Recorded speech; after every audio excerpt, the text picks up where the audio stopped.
In our last lecture, we were uh, working out the transformations, how one frame is oriented with respect to another frame.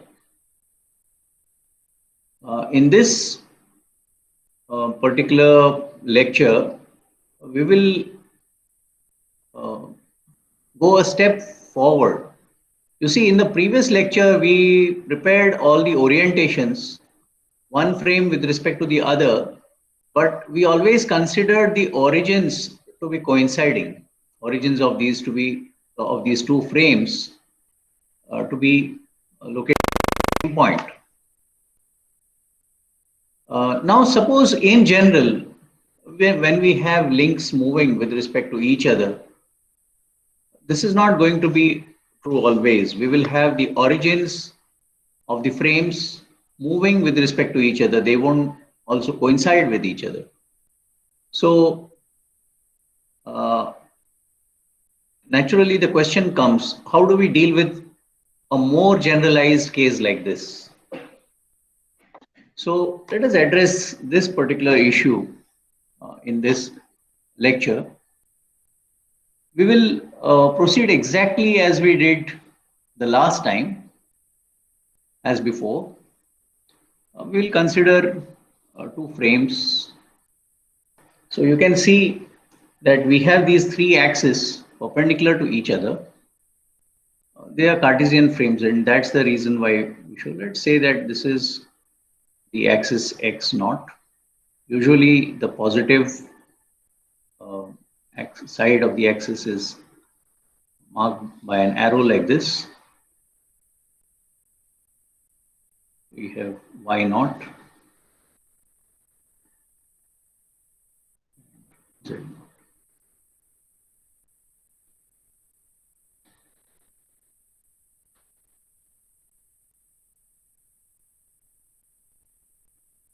Now let's say that this frame is the frame 0, and this is the notation we will have for representation of a frame, and the origin of this frame is here, origin of the frame 0. Let's have another frame. It's an arbitrary orientation. So this is frame 1.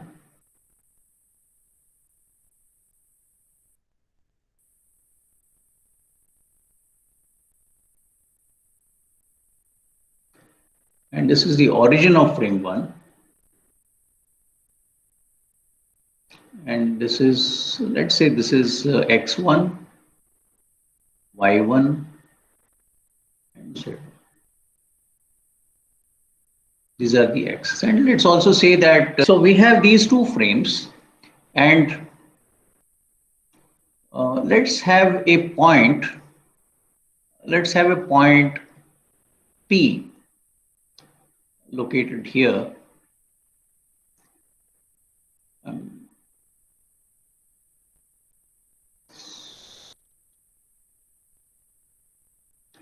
Let's say this point is P, and you see there's an observer here sitting at the origin, and he's observing the location of this point. So how does he see it? He sees it as if it is a vector from the origin to the point P. He sees this is the position of the point P. He sees that this is the position of the point P with respect to the origin of frame 0. I'll write it as, instead of writing it as O0, I'll just write it as 0. Okay. Because it is a graphical representation, we are not showing the frame of expression. It has no meaning when you do it graphically. Okay. The observer who is here in the red frame here, okay, so he sees that the same point P, the same point P can be written, is seen like this, as this vector. So he sees that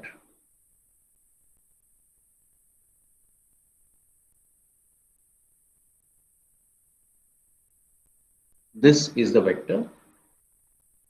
It is the position of the point P. Instead of writing it as O1, I'll just write it as 1. Okay. So this is how the uh, observer in frame 1 sees this point P as. Now, how are these two positions represented in different frames? How are they related? It's easy to see that if you just do a simple vector addition, if you join from the origin of frame 0 to frame 1, is if you go like this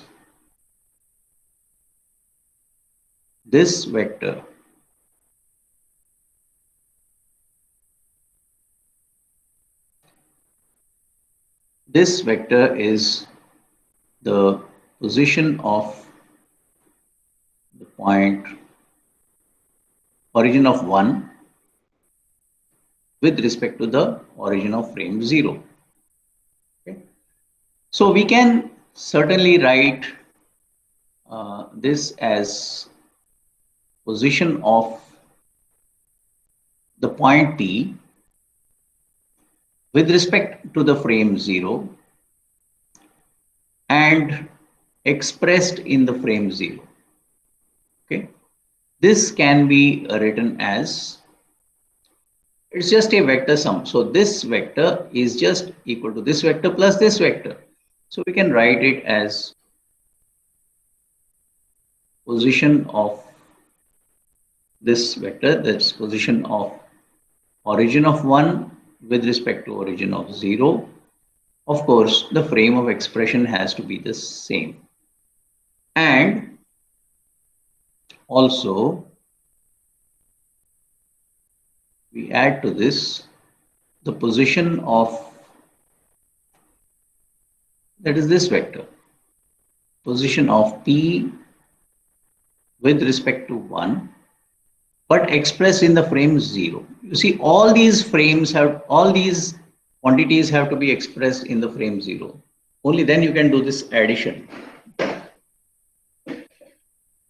Now, you can also write this part here, the position of the point P, as seen from the origin of 1, that is this vector, expressed in the frame 0. It can be written as the position of the point P with respect to 1, but expressed in the frame 1 itself. Okay.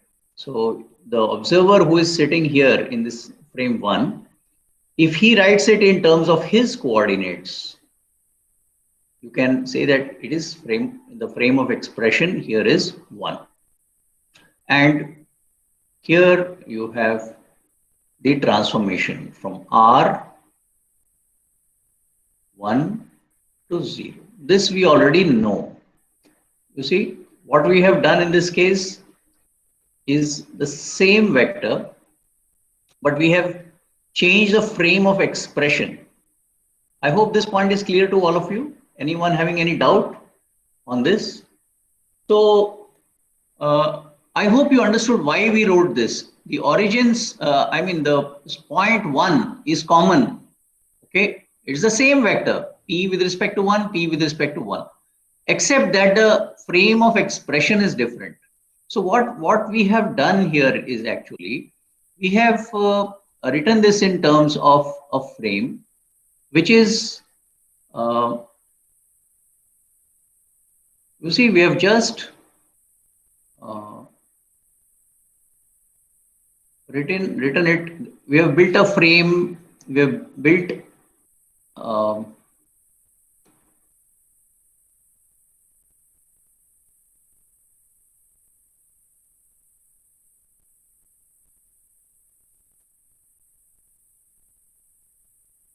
so we have constructed a frame which is parallel to the frame 0,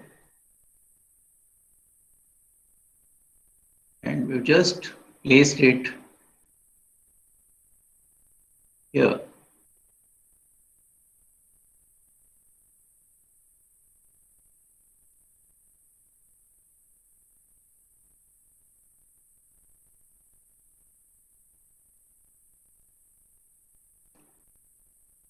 And this frame, its unit vectors are the same unit vectors as this frame, you see, because the I vector, J vector, K vector will be the same. They will be pointing in the same directions and their magnitude is going to be 1. So when you write this vector in terms of a frame which is parallel to the frame 0, okay, you will get a transformation like this, because you know now that if the origin is the same between frame 0 and frame 1, you can write it like this. So you have got, you can elaborate on this. You can write this as the position of the point 1 with respect to 0 plus this part which is over here. I'm going to write it as R 1 to 0 and R T with respect to 1 expressed in frame 1. So this is our expression in general. Is if we have two frames which are moving with respect to each other, and we want to relate the location of the point as seen by observers in these two different frames, the relationship to relate them together is given as shown here. So this is the expression which is a general expression for, sorry.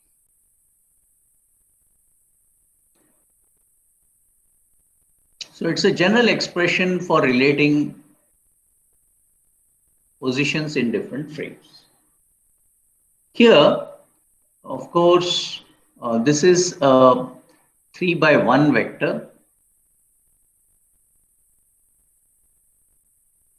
Okay. So this is a 3 by 1. This is also a 3 by 1.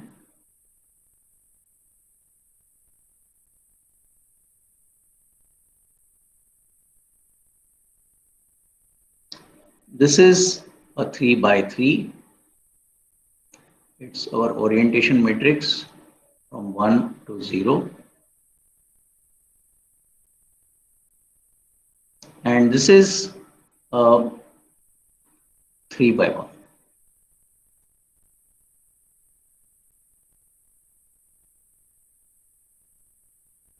Okay. Now you will see one interesting observation, that is, in comparison to what you had here, you see here we had the same vector, just its frame of expression was changed. But here now we have two different vectors being related. Here you could just use a transformation, just multiply the transformation on this vector and you get this one. Such a transformation is called as a homogeneous transform. Okay, so this operator is called as a homogeneous transform. In this case, this is a homogeneous transform. So given a vector,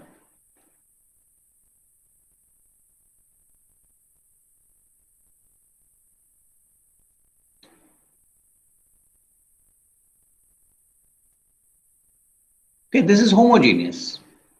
But here, the presence of this term here, okay, it makes this particular expression non-homogeneous. So this is not homogeneous.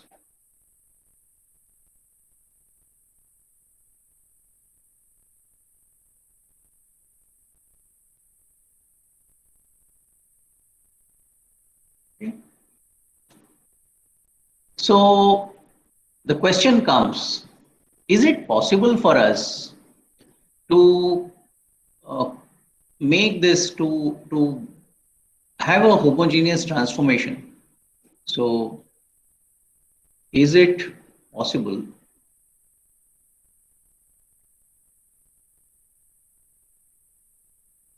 to have a homogeneous transformation?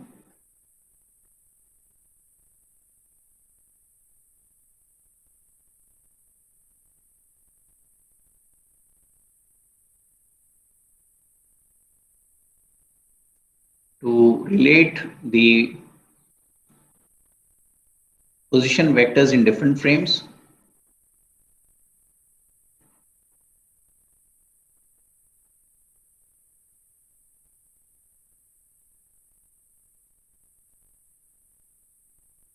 The point is the same, but your position vectors in different frames are different.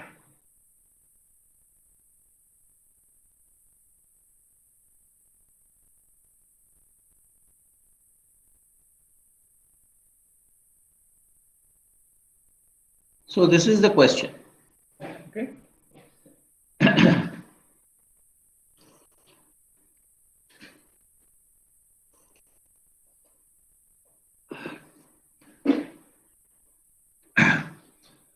So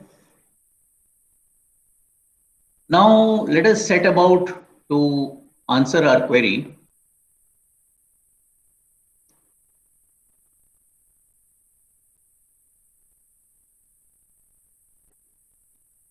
Yeah.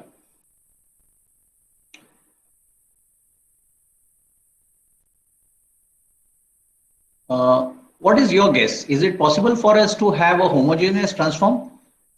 See here, we don't have this additional term. It is 0 because the point 1 is the same. But here we have two different points. We have point 0 corresponding to this origin, point 1 corresponding to this origin. So uh, do you think we can have a homogeneous transform to relate these two? What is your guess? Can anyone let me know?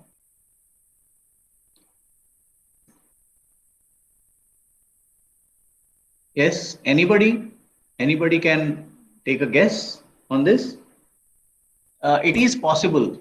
Okay, and let us discuss how we are going to work this out. We will work this out based on,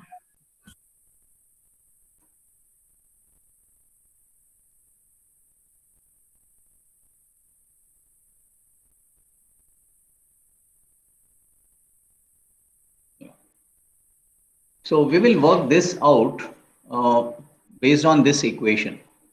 And how do we do that? So let's see this. We know the dimensions of each of the components, matrix components over here. So let's try to construct a transform. Okay. Now here we have, let us say we place this as R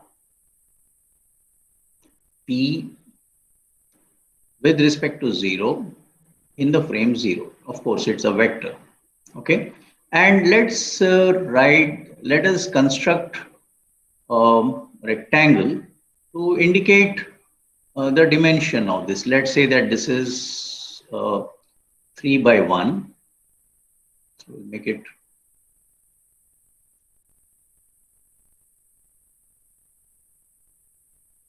like this.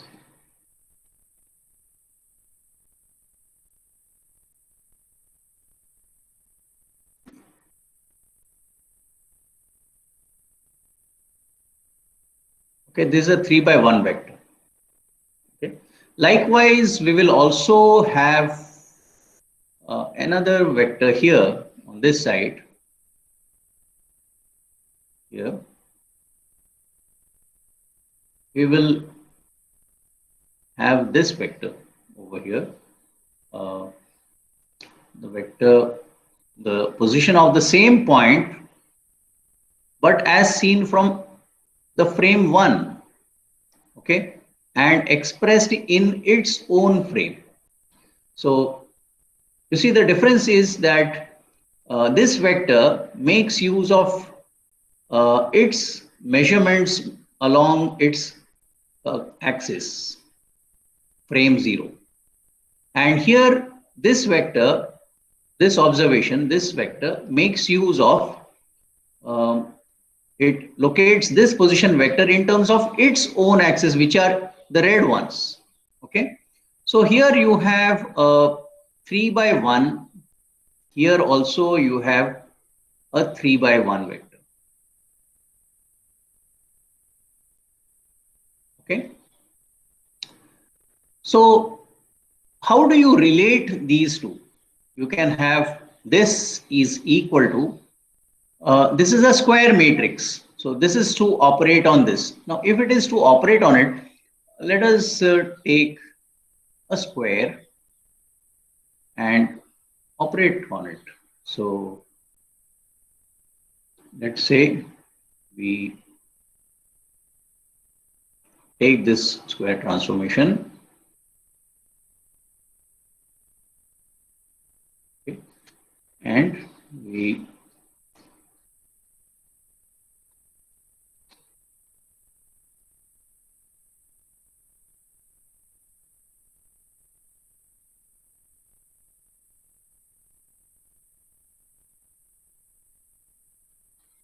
yeah. So this is R1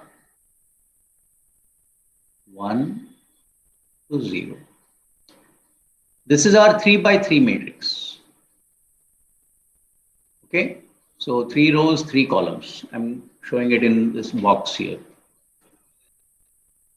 So we can say that this is equal to this multiplied by this multiplied by this. But we also have this additional term here plus this one. Okay, so this can be taken care of if we have another vector. If we make use of another vector,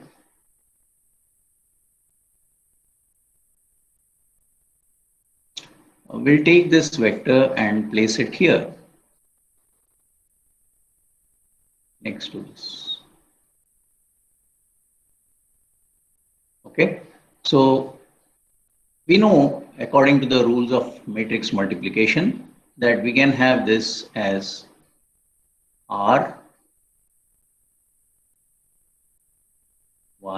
with respect to 0 expressed in the frame 0. This is a 3 by 1. So this will have to be multiplied by a 1 by 1. So if we want a 1 by 1 here, we will have to construct another square and place a 1 by 1 here.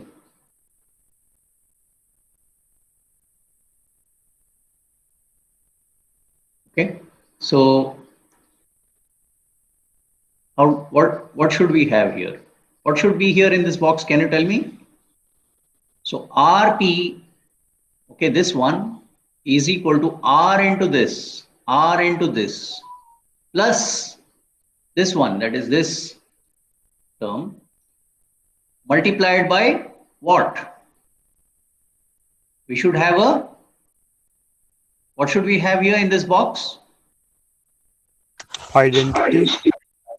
Not identity, we just need a scalar one. It's just a 1 by 1.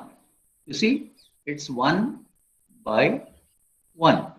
So now it becomes multiplication wise, matrix multiplication wise, it becomes correct. It says that this relationship is okay. RP with respect to 0 expressed in frame 0 is equal to R1 to 0 multiplied by this submatrix, that is 3 by 1, plus this multiplied by this, that is R1 to 0 expressed in R1 with respect to 0 expressed in 0 multiplied by 1. Okay, so this relationship is okay. But if you are to write this in matrix form, now you see that you have got here this combination which you have here.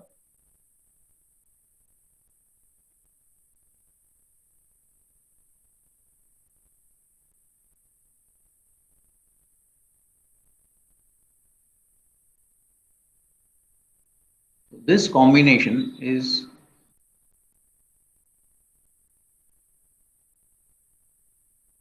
it is 4 by 1 combined together. It is a 4 by 1. So you can see here that this is a 4 by 1.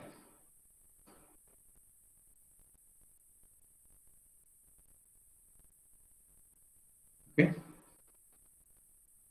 this is a 4 by 1. This is now a 3 by 4. This and this is a 3 by 1. So you have somehow managed to obtain it, but if we are to have proper symmetry, if we are to also be able to invert it, then we need a 4 by 4 on the a 4 by 1 on the left hand side as well. So let us try to have a 4 by 1 here also.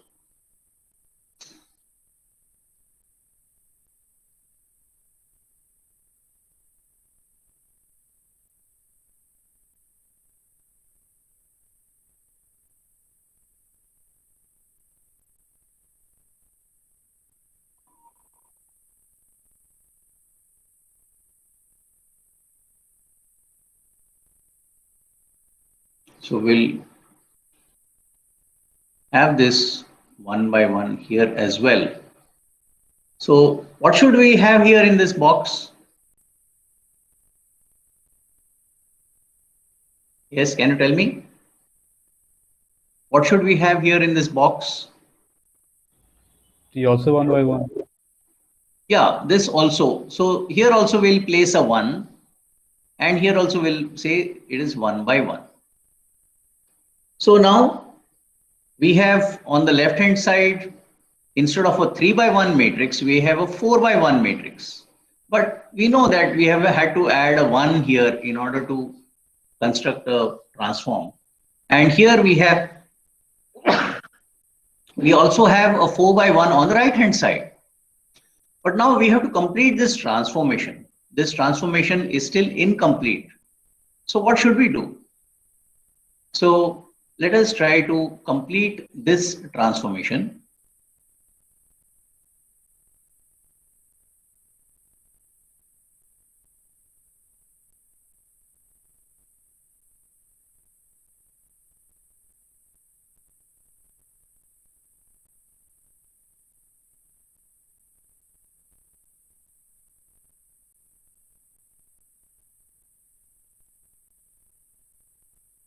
Yeah.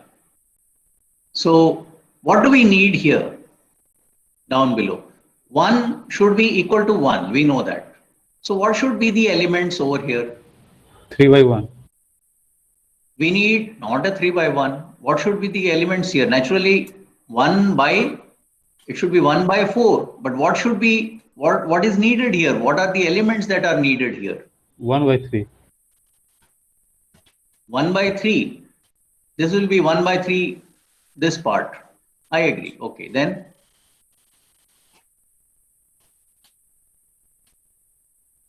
yes.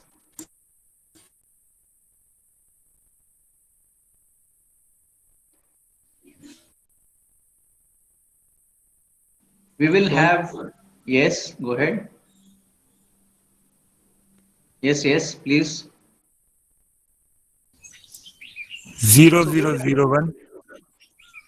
You are right. We will have to have 000. And here we will have to have a 1. Okay. So we're just going to reproduce the same thing here.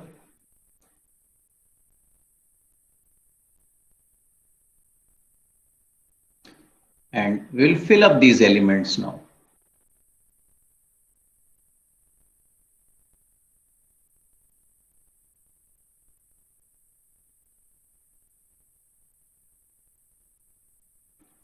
So here we have 0, 0, 0. So it's actually a 1 by 3.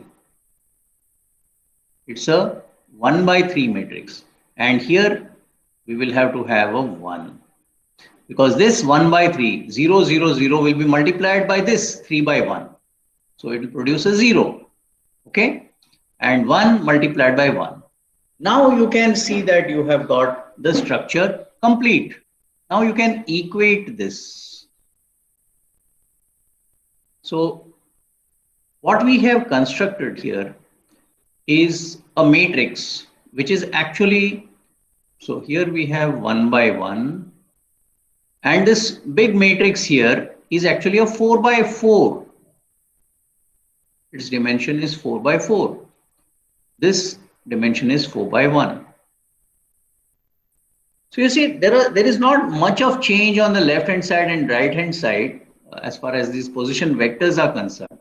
It's just that you have had to augment it by adding one more row. There is 1. Okay. Here also you just had to add a 1 here. And you had to construct a square matrix. And the square matrix made use of the orientation of the frame 1 with respect to frame 0.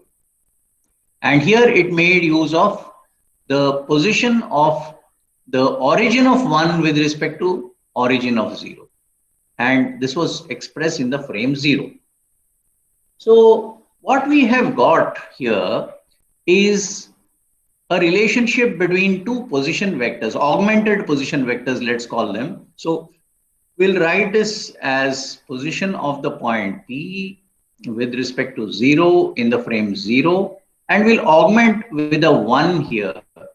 Okay, because it's a 4 by 1 matrix, we'll represent it using brackets like this. And here we have a position vector of the point P, but as seen from the origin of frame 1 and expressed in its frame 1 itself. And here also we will augment it with 1. So these are the augmented position vectors, and they are related. They are related through a transformation which we will write as the transformation T.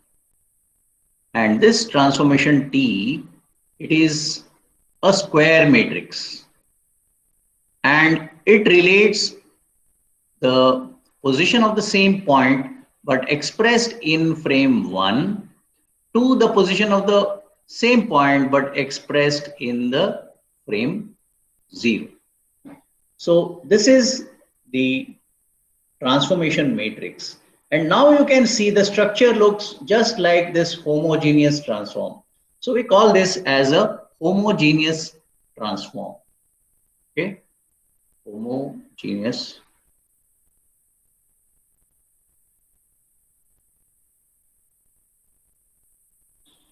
But now you can see that you have a 4 by 4 matrix here. You are dealing with a 4 by 4 matrix. Okay, now this is a 4 by 1 matrix, and this is also a 4 by 1 matrix. Of course, the meaning is very clear from the contents of these matrices. But the beauty is that this transformation matrix could be constructed just from the elements which you already know. You already know the orientation of frame 1 with respect to frame 0 as shown here. You already know the position of the location of frame 1 with respect to frame 0, that's over here. And this is just 0, 0, 1. Okay. So I hope this point is absolutely clear to all of you.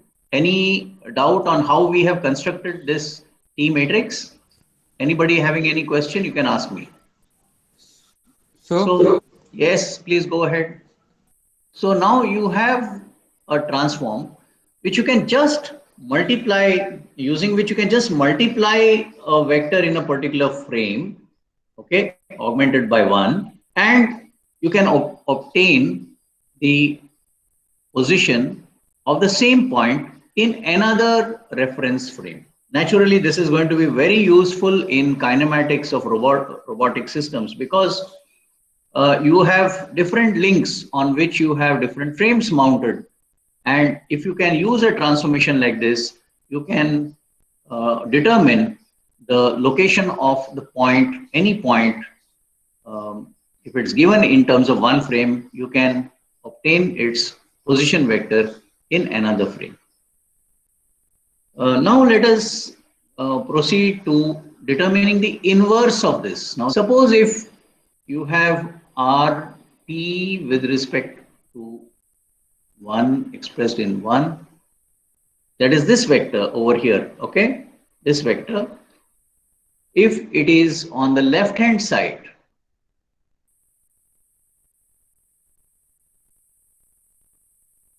and you have this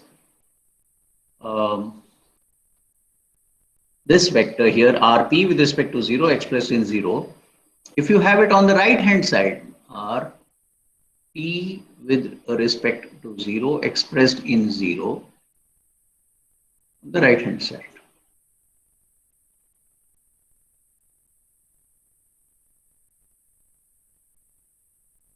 What is the transformation that we will need? We will have to have t 0 to 1.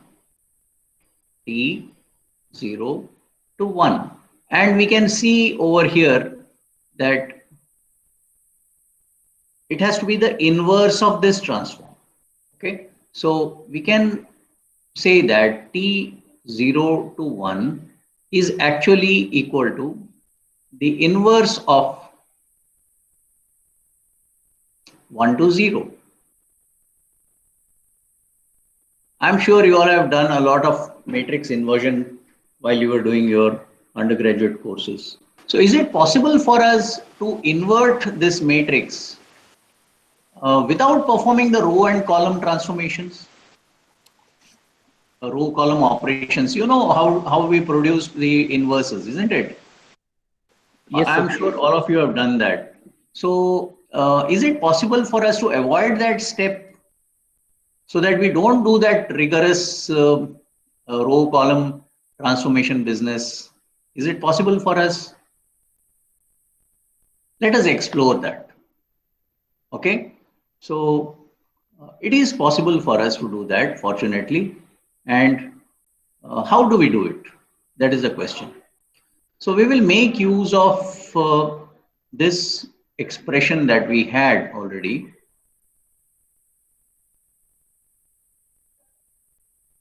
Except that we will make some adjustments to it. We will just make some manipulations. I'll keep it somewhere here. It's just for our reference. What we are interested now in is this part. This part should be on the left hand side. You see, this vector should be on the left hand side. So naturally, we will have to send these terms to the right hand side. And if we do that, you can write it as position of the point P with respect to 1 in the frame 1. Okay, this position vector can be written as, here we will write this as position of the point P with respect to 0 in the frame 0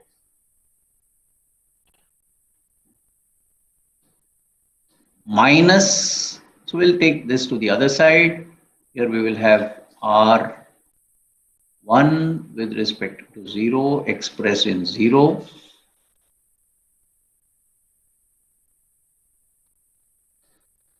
and this vector, it's a 3 by 1 vector. Okay, and we'll have to multiply by the inverse of this, pre-multiply by the inverse, and we know that the inverse is just the transpose for the R matrix because it's a special orthonormal matrix. So we'll just write this as R1 to 0. Its inverse is its transpose. We'll just write this as R1 to 0 transpose. Okay. I hope all of you got it. Now things must be easier to understand, right? So you can expand it. You can write this as position of the point P with respect to 1 in the frame 1 is equal to R 1 to 0 transpose of this matrix operating on this, that is R P with respect to 0 in the frame 0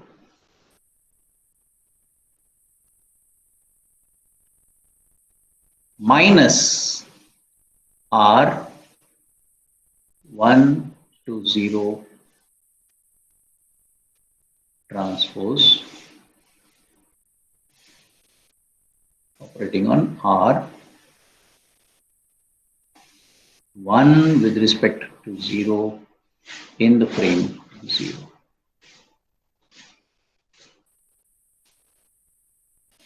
Okay. Now let us construct. Let's construct this matrix. In fact, I think it may be a good idea to make use of these boxes itself. I just have to expand it a bit and make some adjustments, possibly. Yeah.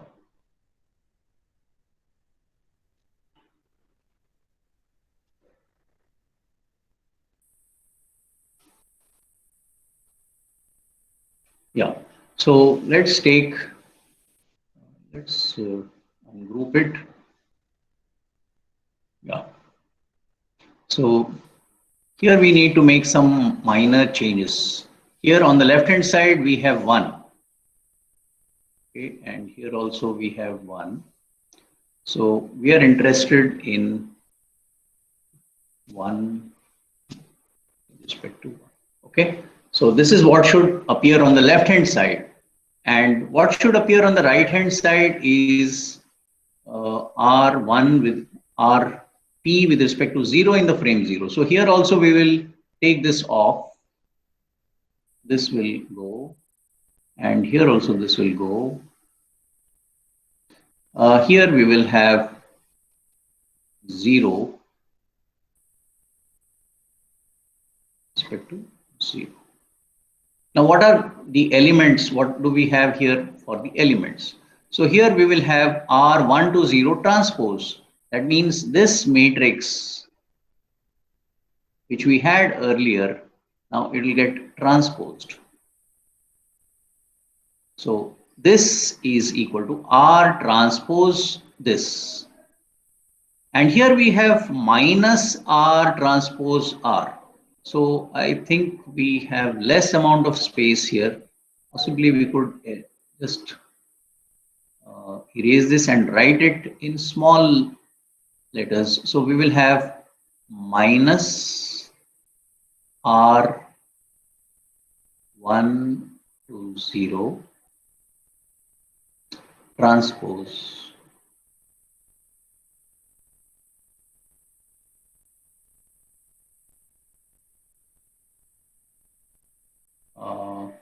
or else I could take this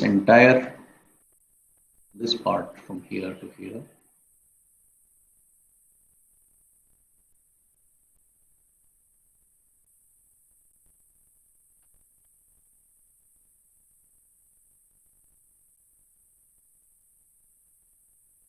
Yeah. And I'll just erase this part here. We can compress it. So we'll take this part here and place it here.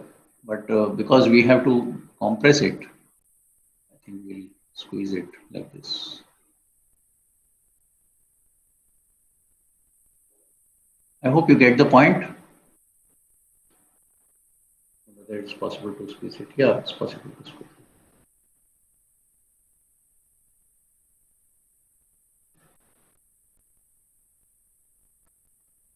Squeeze more than this. Okay, so this is what it means that R120 transpose. Oh, I'm sorry, this part has to.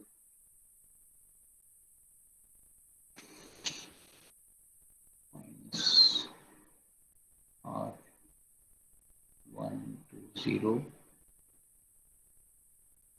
This part will certainly remain, and this will be R120, the frame 0. So what we have got here, you see the rest of the elements will remain the same.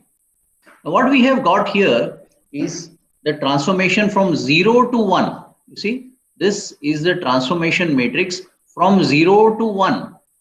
And you see this transformation matrix is actually equal to T1 to 0 inverse. That's what we had written over here. And you will be happy to note that we did not perform any row or column operations. We just took the R120 matrix, which we knew before. We just took its transpose here. We took this R1 with respect to 0 in the frame 0. We just operated these on it, and then we did minus R transpose this. The other elements remain the same, and we have got the inverse of the transformation matrix. I hope this point is clear to all of you.